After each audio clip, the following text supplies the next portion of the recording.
நான் என் புருஷன் மேல எவ்வளவு நம்பிக்கையும் அன்பும் வச்சிருக்கேன்னு இவங்களுக்கு காட்டுறதுக்காக எனக்கு நானே வச்சுக்க போற சத்திய சோதனை. இதுக்கு எனக்கு யாரோட அனுமதியும் தேவையில்லை. இந்த அம்மனை நம்பிதான் நான் அவ முன்னாடி நிக்கிறேன். அவ என் வாழ்க்கைக்கு பதில் சொல்ல வேண்டிய கட்டாயத்துல இருக்கா. அந்த அம்மன் பாத்துக்குவா.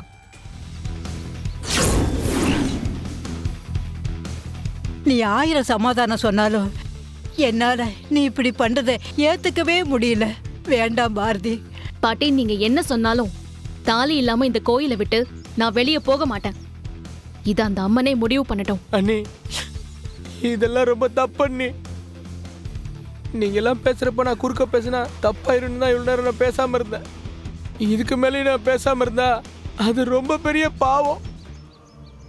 இங்க இருக்கிற யாருக்கும் உங்களை பத்தி ஒரு வார்த்தை பேசக்கூட தகுதி இல்லை. இவங்க சொன்னாங்கன்னு நீங்க இப்படி ஒரு முடிவை எடுத்திருக்க கூடாதுன்னு. இதுக்கு நான் ஒத்துக்கவே மாட்டேன். யாரு என்ன சொன்னாலும் நான் என்னோட முடிவுல இருந்து மாற போறதில்ல. என்னை யாரும் தடுக்க முயற்சி பண்ணாதீங்க. இந்த பாரதி முன் வச்ச கால பின் வைக்க போறதில்ல. ஐயோ ஐயோ ஐயோ ஐயோ ஐயோ ஐயோ, இப்படி ஒரு பாவத்தை பண்ணிட்டு வந்து நடு வீட்டுல நிக்கிறியே, பதில் சொல்லு. ஏன் இப்படி எல்லாம் பண்ண?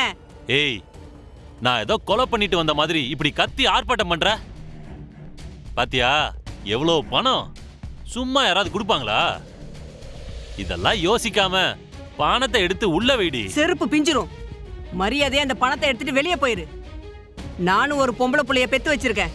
புண்ணியத்தை சேர்க்கலைனாலும் இந்த மாதிரி வேலை செஞ்சு பாவத்தை சேர்க்க கூடாது. இந்த பணத்தை கொண்டு போய் யார் தாலி அறுக்க சொன்னாங்களோ அவங்க கிட்ட திருப்பி கொடுத்துட்டு வா. அந்த தாலியை வாங்கிட்டு போய் அதுக்கு சொந்தமான பொண்ணுகிட்ட கொடுத்துட்டு அதுக்கப்புறம் வீட்டுக்குள்ள கால வை. இல்லைன்னா நானே உன்னை போலீஸ்ல புடிச்சு கொடுத்துருவேன். என்னடி பேசிக்கிட்டு இருக்க? வீட்ல யாரா இருக்கீங்களா? யாரோ வந்திருக்காங்க. யாரு என்னன்னு பேசி சீக்கிரம் அனுப்பி விடு. நான் உள்ள ஒளிஞ்சிருக்கேன். இல்லை, ஒரு முக்கியமான வேலையாக அவரை பார்க்கணும். அதுக்காக தான் தேடி வந்தேன். சரி, அவர் எப்போ வருவார்? அது தெரியல சார். சரி.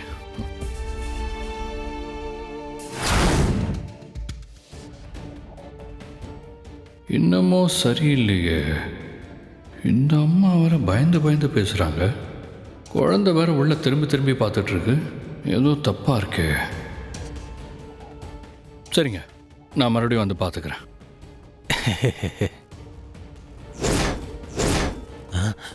ஏய்,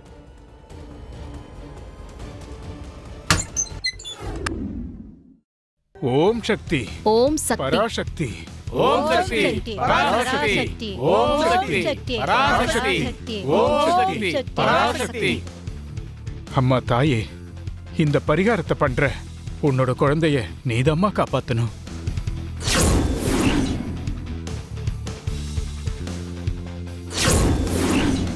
ஓம் சக்தி, பராசக்தி, ஓம் சக்தி, ஓம் சக்தி, பராசக்தி, ஓம் சக்தி, பராசக்தி, ஓம் சக்தி, பராசக்தி, ஓம் சக்தி, பராசக்தி, ஓம் சக்தி, பராசக்தி, ஓம் சக்தி, பராசக்தி, ஓம் சக்தி, பராசக்தி, ஓம் சக்தி, பராசக்தி, ஓம் சக்தி. ஐயோ, அண்ணி சொல்ல சொல்ல கேட்காம இந்த மாதிரி பண்ணிக்கிட்டு இருக்காங்களே. இது அண்ணங்கிட்ட உடனே சொல்லி ஆகணும். பாரதி, இந்த விஷ பரிச்சையெல்லாம் வேண்டாம் பாரதி. இந்த ஒரு தேங்காவோட வேண்டுதலை நிறுத்திக்கோ. என்னால இதெல்லாம் பார்க்க முடியல. ஓம் சக்தி, பராசக்தி, ஓம் சக்தி, பராசக்தி, ஓம் சக்தி, ஓம் சக்தி, ஓம் சக்தி, பராசக்தி, ஓம் சக்தி, ஓம் சக்தி, பராசக்தி, ஓம் சக்தி, பராசக்தி, பராசக்தி, பராசக்தி, ஓம் சக்தி, ஓம் சக்தி, பராசக்தி, ஓம் சக்தி, பராசக்தி, பராசக்தி, ஓம் சக்தி, பராசக்தி, ஓம் சக்தி. வர வர மித்ரா கூட சேர்ந்து நானும் முழு கிரிமினலாவே ஆயிட்டேன். அன்னைக்கு பாரதி சாமி வந்து ஆடின ஆட்டத்தை பார்த்து இனிமே பாரதி விஷயத்துல குறுக்க வரக்கூடாதுன்னு நினைச்சிட்டு இருந்தேன். இந்த மித்ரா மறுபடியும் சாமி காரியத்திலேயே பிரச்சனை பண்ணிக்கிட்டு இருக்கா. பாரதிக்கு ஏதாவது ஆச்சுன்னா இந்த அம்மன் நம்மள சும்மா விட மாட்டா. எப்படி இருந்தாலும் இந்த பாவத்தை கையேந்த நான் தயாரா இல்ல. எப்படியாவது மித்ராவுக்கு தெரியாம ஆதி கிட்ட இந்த விஷயத்த ஃபோன் பண்ணி சொல்லிடணும். ஆதி வந்தாதான் பாரதிக்கு எதுவும் ஆகாம காப்பாற்ற முடியும். இல்லைன்னா தலையில தேங்காய் உடைச்சு பாரதி மண்டை உடைஞ்சு செத்து போயிட்டா அப்புறம் அவ்வளோதான்.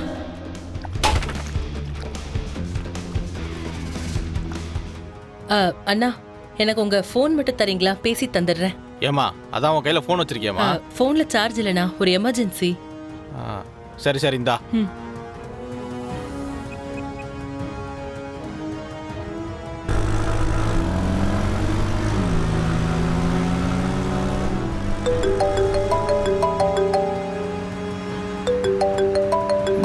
வேற வேற அன்னோன் நம்பர்லேருந்து கால் வந்துக்கிட்டே இருக்கு. ஹலோ நீங்க தேடிட்டு இருக்கிற தாலி. ஹலோ ஹலோ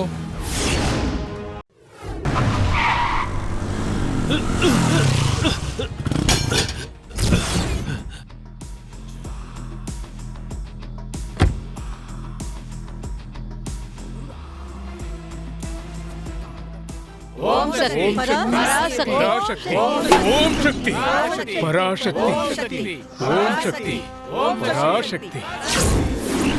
சக்தி பராசக்தி ஓம் சக்தி பராசக்தி ஓம் சக்தி பராசக்தி பராசக்தி தாயே நீதாம்மா இந்த பொண்ணு தாலியை காப்பாத்தணும். பராசக்தி. பாரதிக்கு தான் புருஷன் மேல எவ்வளவு பாசம் இருந்திருந்தா திருடு போன தாலி கிடைக்கணும்னு இவ்வளவு பெரிய விஷயத்த பண்ணிக்கிட்டு இருக்கா. எனக்கே இதை பார்த்தா கண்ணு கலங்குது. ஓம் சக்தி. அடடா, இப்படி ஒரு சூப்பர் ட்விஸ்ட்டை நானே எதிர்பார்க்கல. பாரதி சொந்த காசுல சூனியம் வச்சுக்கிறா. நீ என்ன நினைச்சு இதெல்லாம் பண்ணிக்கிட்டு இருக்க? ஆனா உன் மண்டை உடைஞ்சு நீ சாகுறத பார்க்கதான் நான் அவளா இருக்கேன். இந்த மித்ராக்கு சாமி விஷயத்துல விளையாடுறது எவ்வளவு தப்புன்னு எப்படி புரிய வைப்பேன்னு தெரியல. அம்மா தாயே ஆதிபராசக்தி. ஹலோ மித்ரா, எங்க இருக்க? மேடம், நாங்க இங்க கோவில்ல தான் இருக்கோம். இங்க ரொம்ப சுவாரஸ்யமான விஷயம் எல்லாம் நடந்துகிட்டு இருக்கு. நான் இப்ப சொல்ல போற விஷயத்த உங்களாலே நம்ப முடியாதுன்னா பாத்துக்கோங்களேன். என்ன சொல்ற மித்ரா?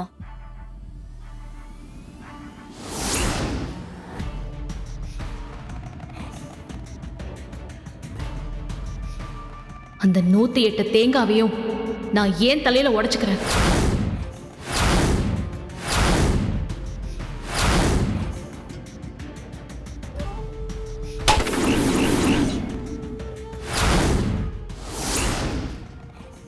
நீ சொல்ற விஷயத்தை கேட்க கேட்க எனக்கு அவ்வளவு சந்தோஷமா இருக்கு.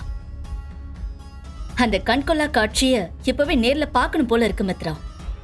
நான் எவ்வளவு சீக்கிரம் முடியுமோ அவ்வளவு சீக்கிரம் கிளம்பி அங்க வரேன்.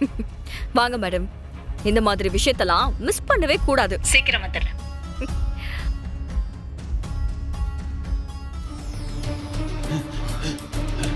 டேய்